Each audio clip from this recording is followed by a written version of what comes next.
મિત્રો તમે આ જોઈ રહ્યા છો તે એક એપલ ગાર્ડનમાં એપલનું વૃક્ષ છે। તેમાં મિત્રો તમે સફેદ કલરના ફૂલો જે એપલના વૃક્ષ પર જોઈ શકો છો। મિત્રો આ એપલ આવવાની શરૂઆત છે। મિત્રો આ એપ્રિલ મહિનાની શરૂઆતમાં જ તમને ફૂલો જોવા મળે છે।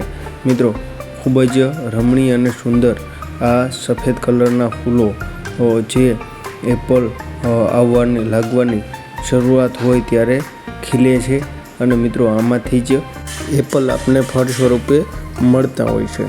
મિત્રો આ દ્રશ્યો તમે એ ઠંડા પ્રદેશોમાં જે બગીચાઓ હોય છે, એપલના ગાર્ડન હોય છે, તેમાં વધુ પડતા જોઈ શકો છો। મિત્રો આ અત્યારે તમે જે શિમલાની અંદર જે એપલ ગાર્ડન છે ત્યાંનો તમે આ નજારો અદ્ભુત જોઈ શકો છો। મિત્રો અહીંયા એપલની મોટા પાયે ખેતી થતી હોય છે। જો મિત્રો અહીંયા તમે નાના નાના એપલ પણ લાગેલા જોઈ શકો છો।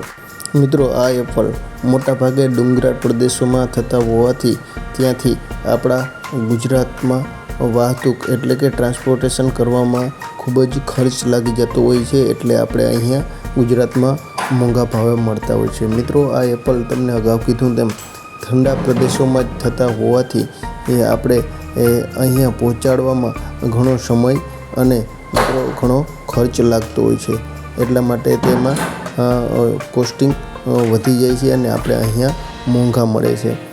બીજું મિત્રો અહીંયા જે એપલના ગાર્ડન છે તેમાં મધમાખીઓ તમને ખૂબ જ મોટા પ્રમાણમાં જોવા મળતા હોય છે।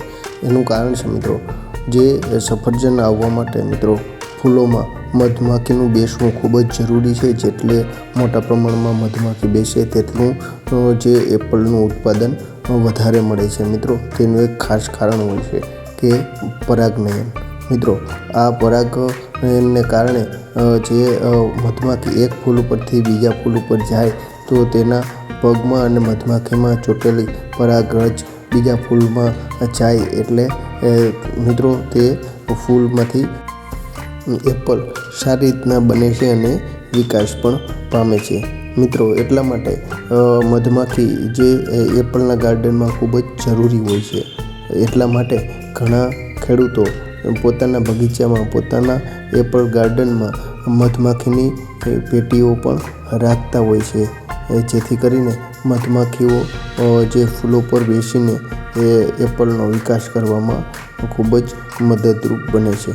મિત્રો બીજું આ સિઝનમાં ખેડૂતોને એપલના ગાર્ડનમાં પાણીનું પણ ખૂબ જ ધ્યાન રાખવું પડતું હોય છે।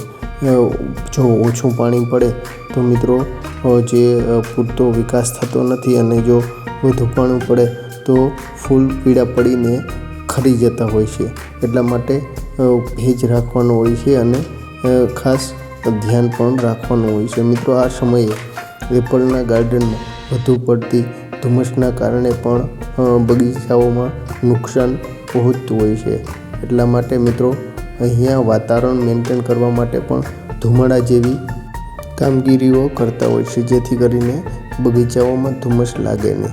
મિત્રો બીજું એક કે આ બગીચાઓમાં જંતુનાશક દવા પણ ઓછી છાંટવામાં આવતી હોય છે જ્યારે ફૂલ લાગતા હોય છે ત્યારે। તેનું મુખ્ય કારણ છે મિત્રો દવા છાંટવાથી, દવાના છંટકાવ કરવાથી જે મધમાખી હોય છે તે મરી જાય છે અને જેને કારણે આડકતરી રીતના મિત્રો જે પરાગનયનની પ્રક્રિયા હોય છે તેમાં ખલાલ પહોંચે છે અને ફળો ઓછા લાગે છે અને ઉત્પાદન પણ ઓછું મળતું હોય છે, એટલા માટે જંતુનાશક દવા પણ ઓછી છાંટતા હોય છે આ સમયે। મિત્રો તો અમને આશા છે કે અમારો વિડીયો આપને ગમ્યો હશે, એટલા માટે વધુમાં વધુ આને શેર કરો અને લાઈક અને અમારી ચેનલને સબસ્ક્રાઈબ પણ કરતા રહો। જય હિન્દ, જય ભારત, વંદે માતરમ।